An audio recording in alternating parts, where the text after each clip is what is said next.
사무엘하 19장 16절로 36절 말씀 한 절씩 교독하고 마지막 절은 함께 읽겠습니다. 제가 먼저 읽습니다. 바후림에 있는 베냐민 사람 게라의 아들 시므이가 급히 유다 사람과 함께 다윗 왕을 맞으러 내려올 때에 베냐민 사람 1000명이 그와 함께하고 사울 집안의 종 시바도 그의 아들 15과 종 20명과 더불어 그와 함께하여 요단강을 밟고 건너 왕 앞으로 나아오니라. 왕의 가족을 건너가게 하며 왕이 좋게 여기는 대로 쓰게 하려 하여 나룻배로 건너가니 왕이 요단을 건너가게 할 때에 게라의 아들 시므이가 왕 앞에 엎드려 왕께 아뢰되 내 주여 원하건대 내게 죄를 돌리지 마옵소서. 내 주 왕께서 예루살렘에서 나오시던 날에 종의 패역한 일을 기억하지 마시오며 왕의 마음에 두지 마옵소서. 왕의 종 내가 범죄한 줄 아옵기에 오늘 요셉의 온 족속 중 내가 먼저 내려와서 내 주 왕을 영접하나이다 하니 스루야의 아들 아비새가 대답하여 이르되 시므이가 여호와의 기름 부으신 자를 저주하였으니 그로 말미암아 죽어야 마땅하지 아니하니까 하니라. 다윗이 이르되 수르야의 아들들아 내가 너희와 무슨 상관이 있기에 너희가 오늘 나의 원수가 되느냐 오늘 어찌하여 이스라엘 가운데에서 사람을 죽이겠느냐 내가 오늘 이스라엘의 왕이 된 것을 내가 알지 못하리요 하고 왕이 시므이에게 이르되 내가 죽지 아니하리라 하고 그에게 맹세하니라. 사울의 손자 무비보셋이 내려와 왕을 맞으니 그는 왕이 떠난 날부터 평안히 돌아오는 날까지 그의 발을 맵시내지 아니하며 그의 수염을 깎지 아니하며 옷을 빨지 아니하였더라. 예루살렘에서 와서 왕을 맞을 때에 왕이 그에게 물어 이르되 무비보셋이여 내가 어찌하여 나와 함께 가지 아니하였더냐 하니 대답하되 내 주 왕이여 왕의 종인 나는 다리를 절므로 내 나귀에 안정을 지어 그 위에 타고 왕과 함께 가려 하였더니 내 종이 나를 속이고 종인 나를 내 주 왕께 모함하였나이다.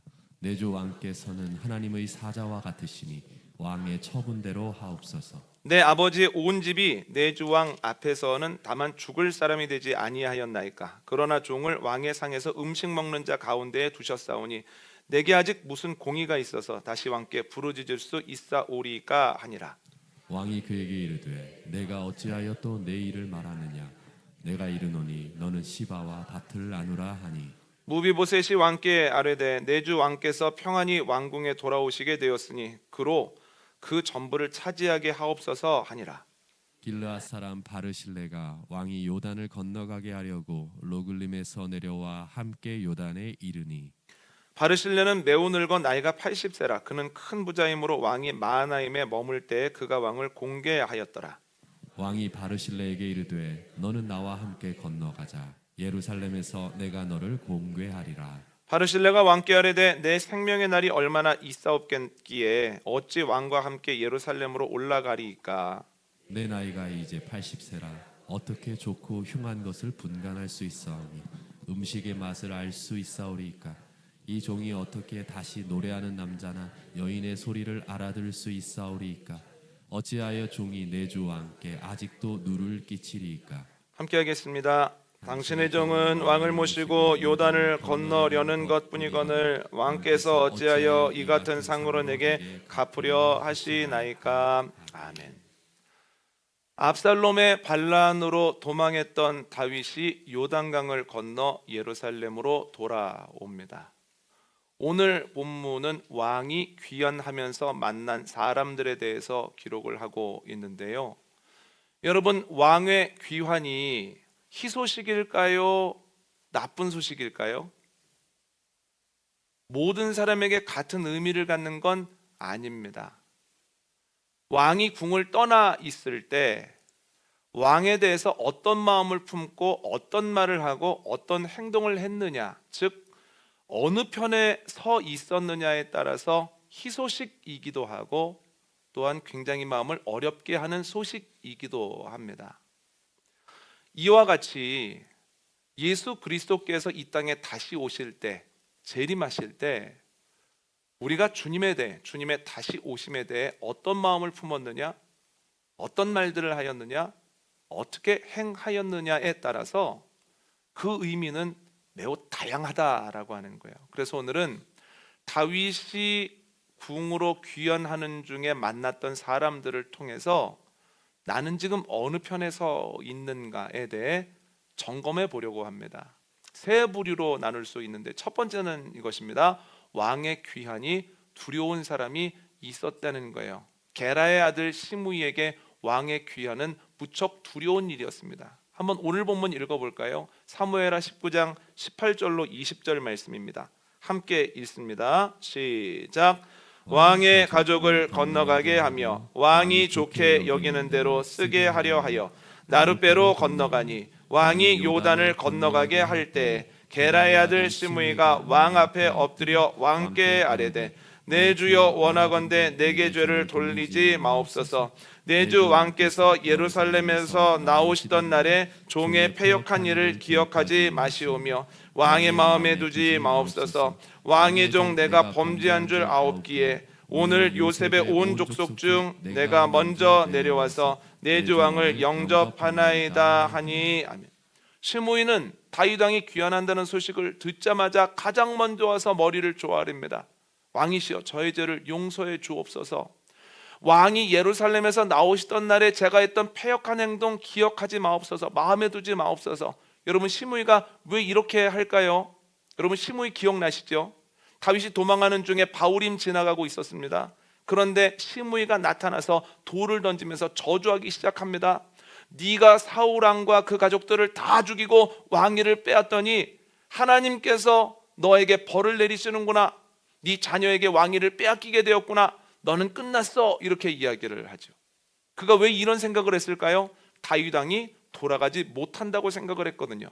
다윗 왕이 끝났다고 생각을 했거든요. 그래서 마음껏 왕을 조롱하면서 비웃었는데, 왕이 반란을 진압하고 궁으로 귀환한다라고 하니 얼마나 두려운 일이겠습니까? 큰일 났구나, 나에게 큰 벌을 내리겠구나 해서 어떻게든 살아보려고 다윗 왕 앞에 머리를 조아렸다라고 하는 거예요. 여러분, 지금도 다시 오실 주님을 믿지 않고 이에 대해서 조롱하는 이들이 있습니다. 지금까지 있었고 지금도 있고 앞으로도 있을 거라는 거예요. 그런데 성경은 주님의 재림을 믿지 않고 조롱하는 이들이 경험하게 될 일들에 대해서 명확하게 이야기를 하거든요. 요한계시록 6장 한번 볼까요? 찾아보시죠. 요한계시록 6장입니다.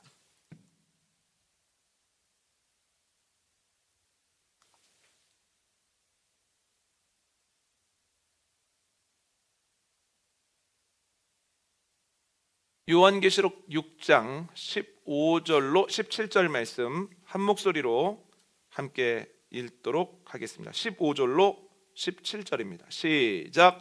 땅의 임금들과 왕족들과 장군들과 부자들과 강한 자들과 모든 종과 자유인이 굴과 산들의 바위 틈에 숨어 산들과 바위에게 말하되, 우리 위에 떨어져 보좌에 앉으신 이의 얼굴에서와 그 어린 양의 진노에서 우리를 가리라. 그들의 진노의 큰 날이 이르렀으니 누가 능히 서리요 하더라. 아멘. 주님을 믿지 않고 살았던, 오심을 조롱하고 살았던 이들은 주님이 오실 때에 굴과 바위 틈에 숨어 있다는 거예요.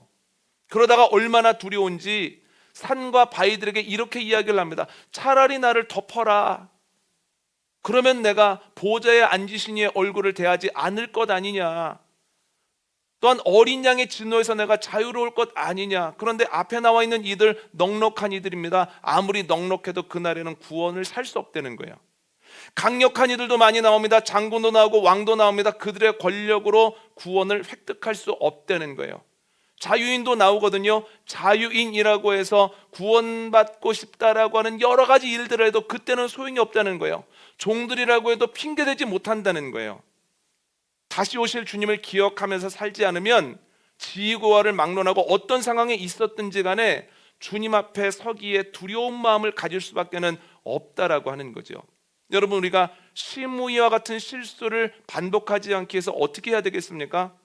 마지막 날이 두려움으로 느껴지지 않기 위해서 어떻게 해야 되겠습니까? 주님의 오심을 믿어야 된다는 거예요. 여러분, 성경은 약속의 책입니다.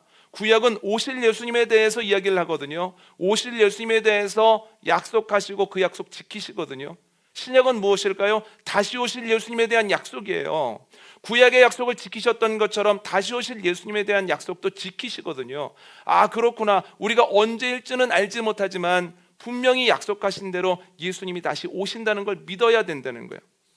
여러분, 저희가 살면서 주님에 대한 것들을 강조하거든요. 예전에 70년대, 80년대에는 죽어서 천국을 강조하는 분위기가 있었기 때문에 자꾸 기복신앙적으로 흐르는 거예요. 그래서 시간이 흐르면서 90년대, 2000년대를 지나면서는 지금 여기에서의 주님을 강조하는 경향이 있는데 이 또한 균형이 깨진 느낌이라는 거예요. 그래서 여기서만 주님을 만나고 여기서만 주님과 동행한다고 생각을 하지만 그렇지 않습니다. 예수님께서는 산상수훈을 통해서 지금 여기에서의 하늘나라도 말씀하셨지만 마태복음 25장을 비롯한 수많은 구절들을 통해서 마지막 날이 있고 마지막 날은 주 앞에 서야 하고 누군가에게 마지막 날은 심판이지만 누군가의 마지막 날은 보상받고 칭찬받는 날이라는 말씀을 하셨다라고 하는 거예요. 여러분, 주님이 다시 오실 것을 믿으며 신앙생활하는 저와 여러분 되어주시기를 원합니다. 믿어지게 하시는 하나님의 은혜가 저와 여러분에게 있게 되어지기를 원합니다. 두 번째는 왕의 귀환이 불안하게 느껴지는 이가 있다는 거예요. 무비보셋에게 왕의 귀환은 너무나 불안한 일이었다는 거예요. 한번 오늘 본문 읽어볼까요? 25절로 27절입니다. 함께 읽습니다. 시작. 예루살렘에서 와서 왕을 맞을 때 왕이 그에게 물어 이르되 무비보셋이여 내가 어찌하여 나와 함께 가지 아니하였더냐 하니 대답하되 내 주 왕이여 왕의 종인 나는 다리를 절므로 내 나귀의 안장을 지워 그 위에 타고 왕과 함께 가려 하였더니 내 종이 나를 속이고 종인 나를 내 주 왕께 모함하였나이다. 내 주 왕께서는 하나님의 사자와 같으시니 왕의 처분대로 하옵소서. 아멘. 무비보셋이 다윗 왕을 맞으러 나갑니다. 그랬더니 다윗 왕이 대뜸 이렇게 묻습니다. 너는 왜 나와 함께하지 않았느냐? 너는 왜 네 자리에 머물러 있었느냐? 그랬더니 무비보셋이 이렇게 대답을 하는 거예요. 제가 왕을 따라 나서려고 하는데 제 종인 시바가 다리도 불편하시면서 왜 따라가십니까? 다리가 불편해서 주인으로 인하여 이 왕의 행차가 지연될 수밖에 없는데 그러면 주인의 마음과는 다르게 왕에게 해가 될 것입니다. 차라리 여기에 머물러 계시는 것이 왕을 돕는 겁니다 라고 이야기를 하기에 일리가 있어 하면서 저는 머물렀습니다. 그런데 나중에 알고 보니 시바가 저와 왕의 사이를 흩어놓은 것이더군요. 모함한 것이더군요. 이런 얘기를 하거든요. 여러분, 무비보셋이 누굴까요? 기억나십니까?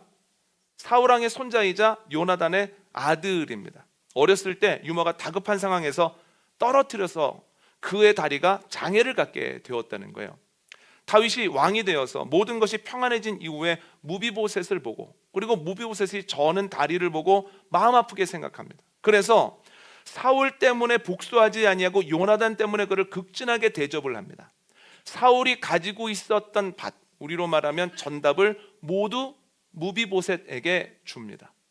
그리고 밥을 먹을 때마다 왕자들이 먹는 상에 무비보셋이 앉게 합니다. 즉 다윗은 무비보셋을 왕자처럼 여겨준 거예요. 무비보셋이 얼마나 감사하겠습니까? 사울의 손자라고 생각해서 내쫓고 핍박을 해도 할 말이 없는데 요나단의 아들로 여겨줌으로써 본인에게 먹을 것도 주고 안전하게도 하고 권위를 세워줬으니 얼마나 감사하겠습니까? 무비보셋이 다윗의 마음을 감사함으로 받습니다. 그리고 그때부터 다윗을 무척 따릅니다. 그래서 오늘 본문 24절을 보면 다윗이 압살롬에게 쫓겨 도망한 날로부터 돌아오는 날에 이르기까지 그가 발을 씻지 아니하고 수염을 깎지 아니하고 옷을 갈아입지 아니하고 있었다는 거예요. 이게 뭐냐면 그 당시에 유대에서 이렇게 한다는 건 내가 극심한 슬픔을 느끼고 있습니다. 그 슬픔이 끝나지 않았습니다 라고 하는 걸 공적으로 표현하는 거거든요. 성경을 보면 하나님께 나아가 죄를 회개할 때 어떻게 합니까? 옷을 찢고 머리에 죄를 뒤집어 쓰지 않습니까? 그것과 똑같은 느낌이라는 거예요. 여러분, 그런데 이게 웬일입니까? 다윗이 도망하던 날에 그의 종 시바가 나귀 2마리에 먹을 것을 잔뜩 싣고 다윗 앞에 나타납니다. 그러니까 다윗이 묻습니다. 이게 웬 거냐? 여기 실려있는 것들 고나실 때마다 힘드실 때마다 드십시오. 그리고 이 나귀 2마리는 왕의 가족들 중에 힘들어하는 분들이 타셨으면 좋겠습니다. 그랬더니 다윗이 이렇게 묻습니다. 왜 주인인 무비보셋이 안 오고 네가 왔니? 그랬더니 시바가 이렇게 얘기를 하는 거예요. 제 주인님 배신했습니다. 사울 집안에 남은 사람 자기밖에 없다고 하면서 이제는 왕권이 내 것이 되겠구나, 온 이스라엘 사람들이 나를 왕으로 세우겠구나, 이렇게 착각을 하고 있습니다. 그래서 제가 이걸 들고 온 겁니다 라고 얘기를 합니다. 사실이 아니죠. 그런데 다윗은 그 사실을 믿습니다. 그래서 이렇게 얘기를 합니다. 그래, 그럼 내가 회복하고 돌아오는 날 내가 너에게 무비보셋에게 줬던 걸 다 돌려줄 거다. 이제 네 주인의 땅이었던 거 다 네 거다, 이렇게 얘기를 합니다. 그런데 시바가 했던 행동들이 어찌해서 무비보셋의 귀까지 들어간 거예요. 여러분, 무비보셋은 한 번도 다윗을 배신한 적이 없었습니다. 다윗 편에 서 있었거든요. 그런데 시바로 인하여서 불안한 마음이 생겼습니다. 왕이 돌아와서 내 말을 믿어줄까? 내가 왕의 편에 서 있었다는 것, 왕이 내쫓겼을 때 내가 애통함을 느꼈다는 것, 그래서 내가 이렇게 지내고 있었다는 걸 믿어줄까? 아니면 이미 시바에게 마음을 주셨을까? 하면서 불안한 가운데 기다렸죠. 여러분, 지금도 마지막 때를 생각할 때 무비보셋과 같이 불안함을 느끼는 이들이 있습니다. 나는 주님을 아는데 주님은 나를 아실까? 나는 믿음을 가지고 생활했는데, 나는 교인으로서 평생을 살았는데, 그런데 하나님을 만났을 때 내가 너의 삶을 기뻐한다 라고 하면서 천국에 들어가라고 이야기해 주실까? 나는 나름대로 열심히 살았는데 하나님 보시기에도 이 일들이 의미가 있었던 것일까? 나는 값어치 있는 인생을 살았을까? 나는 다윗과 같은 삶을 살았을까? 사울과 같은 삶을 살았을까? 불안해하는 이들이 있거든요. 그런데 여러분, 불안해할 필요 없습니다. 오늘 본문의 다윗이 궁으로 돌아간다는 것과 예수님께서 이 땅으로 다시 돌아오신다라고 하는 사실은 똑같지만, 그러나 주님과 다윗은 창조주와 피조물로서의 극복할 수 없는 질적인 차이를 보인다는 거예요. 그래서 다윗은 판단력이 흐립니다. 그래서 시바의 이야기를 듣고는 무비보셋이 배반했구만, 이렇게 판단을 했다가, 또한 무비보셋에 씻지 않고 수염을 깎지 않고 옷을 갈아입지 않은 걸 보면서 무비보셋이 나를 지지했구만, 이 두 생각 사이에서 혼돈하는 거예요. 그러다가 어떻게 결정을 하느냐? 그래, 내가 명확하게는 모르겠으니 반반씩 가져라 라고 하면서 나눠줬다라고 하는 거예요. 판단력도 흐리고, 또한 그가 하는 일들이 공정하다고 다 이야기할 수는 없다는 거예요. 시바에게 벌을 내렸어야죠. 너는 나쁜 의도를 가지고 죄를 지었구나, 그것도 너의 주인을 넘어뜨리려고 하였구나 하면서 큰 벌을 내렸어야 된다는 거예요. 그런데 왜 그렇게 못했느냐? 이게 다윗이 가지고 있는 한계였다는 거예요. 어떻게 하겠습니까? 그나마도 잘한 겁니다. 그런데 하나님은 어떠십니까? 어디에든 계시다는 거예요. 무엇이든지 보고 계신다는 거예요. 중심까지도 감찰하신다는 거예요. 그래서 누구도 억울하게 하시지 않습니다. 하나님 앞에서는 누구도 억울한 일을 당하지 않을 것입니다. 그렇다면 우리가 해야 되는 건 무엇입니까? 주님이 보셨을까? 아실까? 그런 생각을 하는 것이 아니라, 주님이 지금도 여기 계시니 내가 주 앞에서 주님이 기뻐하시는 일을 해야 되겠다, 코람데오를 기억하면서 코람데오의 삶을 살아야 된다는 거예요. 여러분, 오늘도 그리고 이번 주도 코람데오의 삶을 살아가는 저와 여러분 되어주시기를 원합니다. 그랬을 때 무비보셋이 느꼈던 괜한 불안감을 느끼지 않게 되어지기를 원합니다. 세 번째는 왕의 귀환이 너무나 행복한 사람이 있었다는 거예요. 바르실레가 여기에 해당하는데요. 오늘 본문 한번 읽어볼까요? 사무엘하 19장 33절입니다. 시작. 왕이 바르실레에게 이르되 너는 나와 함께 건너가자. 예루살렘에서 내가 너를 공개하리라. 아멘. 다윗 왕은 자신을 배웅하러 온 바르실레에게 나와 함께 예루살렘으로 가자, 내가 너를 공개하리라 라고 이야기를 하거든요. 그런데 표준세 번역을 보면 다윗이 바르실레에게 이야기할 때 뉘앙스가 보다 잘 살려져 있습니다. 화면을 보시고 한번 읽어볼까요? 시작. 왕이 바르실레에게 말하였다. 노인께서는 나와 함께 건너가시지요. 나와 같이 가시면 내가 잘 대접하겠습니다. 아멘. 다윗은 아주 정중하게 바르실레에게 같이 예루살렘으로 가자고, 그러면 자신이 잘 대접하겠다고 이야기를 합니다. 그만큼 바르실레를 귀하게 생각했다라고 하는 거예요. 그러자 바르실레가 이렇게 대답합니다. 제 나이가 80입니다. 음식을 먹었을 때 맛을 느끼겠습니까? 음악을 들었을 때 흥이 나겠습니까? 내 앞에 있는 옳고 그름을 잘 판단할 수 있겠습니까? 제 마지막 소원은 고향에서 살다가 하나님이 부르시면 부모님 곁에 묻히는 겁니다. 그럼에도 불구하고 다윗이 포기하지 않는 거예요. 그래도 예루살렘에 같이 가자고, 내가 은혜는 좀 갚아야 된다고, 내가 뭐 좀 할 수 있게 해달라고. 그러니까 결국 바르실레가 이렇게 이야기를 합니다. 정 그러시면 저에게 자녀 하나가 있는데 그 자녀를 데리고 가서 잘 돌봐주십시오. 바르실레가 누굴까요? 사무엘하 17장 말씀 한번 읽어볼까요? 사무엘하 17장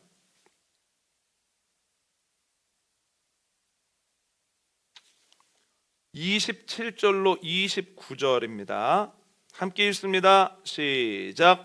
다윗이 마하나임에 이르렀을 때 암몬 족속에게 속한 라빠 사람 나아스의 아들 소비와 로데발 사람 암미엘의 아들 마길과 로글림 길르앗 사람 바르실레가 침상과 대야와 질그릇과 밀과 보리와 밀가루와 볶은 곡식과 콩과 팥과 볶은 녹두와 꿀과 버터와 양과 치즈를 가져다가 다윗과 그와 함께한 백성에게 먹게 하였으니 이는 그들 생각에 백성이 들에서 시장하고 곤하고 목마르겠다 함이더라. 아멘. 다윗이 다급하게 궁에서 도망합니다. 그리고 얼마나 급박하게 상황이 돌아가는지 요단강도 한밤중에 건넙니다. 마하나임에 도착했을 때는 다윗도 그를 따르는 사람들도 몸과 마음이 다 탈진해 있는 거예요. 손 하나 까딱 못 하겠는 거예요. 그만하고 싶은 거예요. 그런데 그때 바르실레가 자신을 따르는 사람들과 함께 많은 것을 가지고 왔다는 거예요. 뭔가 보니 먹을 수 있는 음식, 씻을 수 있도록 대야, 그리고 잠시 누워 쉴 수 있도록 침상을 가지고 왔다는 거예요. 바르실레를 통해서 다윗과 그의 사람들은 음식과 휴식을 공급받습니다. 이제 급한 이 어려움을 불을 껐다는 거예요. 그런데 이 본문을 가지고 설교할 때도 말씀을 드렸지만 그들이 바르실레에게 공급받은 것은 단순히 음식과 휴식이 아니라는 거예요. 아, 이제 끝났구나, 이제는 안 되겠구나 싶을 때 필요한 것을 공급해 주시는 그 하나님을 바라보면서 아, 우리가 안 끝났다, 하나님이 우리와 함께하고 계신다, 결국 이건 이길 싸움이다 라고 하는 그 확신의 주님의 음성을 붙잡게 되었다라고 하는 거예요. 그래서 바르실레는 그들에게 음식도 주고 휴식도 준 사람이지만 그러나 하나님의 음성을, 가장 필요한 용기를 준 사람이기도 하다라고 하는 거죠. 그런데 오늘 본문을 보면 한 번만 음식을 공개한 것이 아니라 다윗과 그의 사람들이 마하나임에 머물 때 계속해서 음식을 제공했다라고 하는 거죠. 여러분, 바르실레가 왜 그렇게 했을까요? 다윗과 그의 사람들이 궁으로 돌아가야 된다라고 생각을 했기 때문입니다. 그런데 여기서 조금 더 나아갑니다. 만약에 다윗이 여기서 끝난다면 압살롬이 가만히 두겠습니까? 가만히 두지 않겠습니까? 역적을 도왔다고 하면서 자신에게 해를 끼칠 것 아닙니까? 그래서 바르실레는 반드시 다윗 왕이 궁으로 돌아갈 것이다 라는 확신을 가지고 있었습니다. 그리고 하나 더 생각을 해보자면 만약에 그리 아니 될지라도 내가 이렇게 하는 것이 옳다는 생각을 하고 있었죠. 왕이 돌아가셔야 돼. 아니, 궁으로 귀환하실 거야. 만약에 귀환하시지 못해도 나는 이렇게 의미 있는 삶을 살 거야. 바르실레에게 있어서 왕의 귀환 자체가 소원이었다는 거예요. 왕이 귀환하는 것이 귀한 일이었다라고 하는 거예요. 그런데 왕이 귀환하게 되었으니 얼마나 그 마음에 행복감이 있겠습니까? 아, 내가 지금까지 위에서 노력했던 것들이 헛되지 않았구나, 내 생각이 틀리지 않았구나, 내 삶의 방향이 잘못된 건 아니었구나 라고 하는 것을 확증받는 순간 바르실레의 마음속에 얼마나 큰 기쁨이 있겠습니까? 여러분, 지금도 바르실레와 같이 사는 사람들이 있습니다. 주님이 귀환하실 것을 믿으며 주님께서 귀환하셨을 때 부끄럽지 않기 위해서 힘쓰는 이들이 있습니다. 만에 하나 귀환이 없을지라도 나는 이 길을 걸어갈 거야.